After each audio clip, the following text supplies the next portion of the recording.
Welcome back. Now in this lecture we are going to look at financial notes and supplementary schedules that always accompany every financial statement by a company. The notes, which are sometimes also referred to as footnotes, always accompany the financial statements of the company. These notes help you in better understanding the income statement, balance sheet, and the cash flow statements. For example, the notes to account to V Group balance sheet may clearly mention that the fiscal year for the company corresponds to the calendar year, that the statement has been prepared on a consolidated basis, that is, it includes performance of the subsidiaries of the company also. Financial notes are also used to disclose what accounting policies have been followed with respect to depreciation and inventories and other such issues. It may also disclose what is the company's revenue recognition policy, as in when the company recognizes the revenue. A company may decide to recognize the revenue when it ships its goods, or it may decide to recognize the revenue when the shipment is actually delivered and accepted by the customer.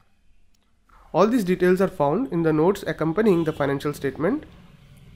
You should understand that all this information is very important in determining the validity of the numbers provided by the company and how these numbers may be impacted by the change in policy.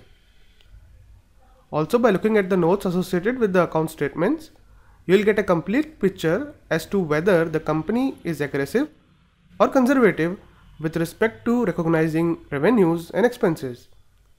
While this may seem insignificant to someone new to investing, the truth is that notes to account is the single most important source for information in determining the quality of numbers provided in the financial statements.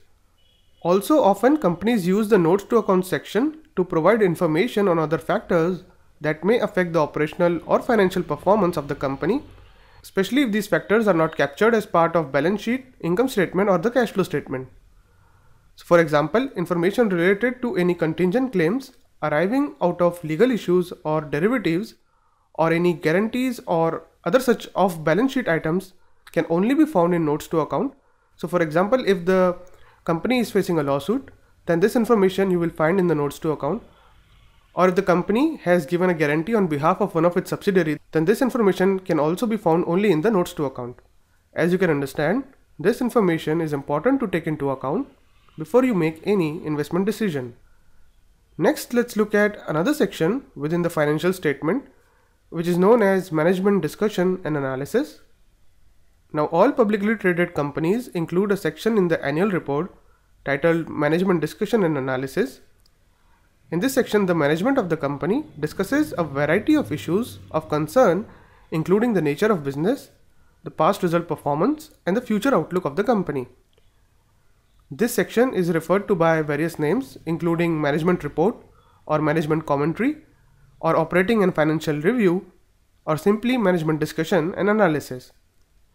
A fair management is expected to highlight any favorable or unfavorable trends and identify significant events and uncertainties that may affect the company's liquidity, capital resources, and future results of operations.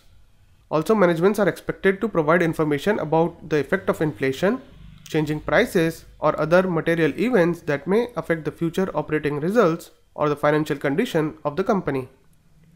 In addition, the management may provide information on off-balance sheet items, contractual commitment like purchase obligations, and also critical accounting policies or changes associated with accounting policies that may have significant impact on reported financial results.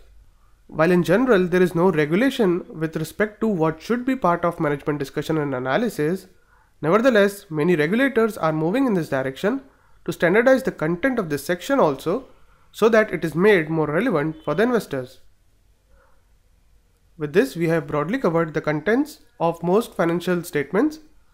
Now what we are going to do is move towards analyzing the information provided in these statements. So in the next video, we are going to see how we can analyze the balance sheet of a company.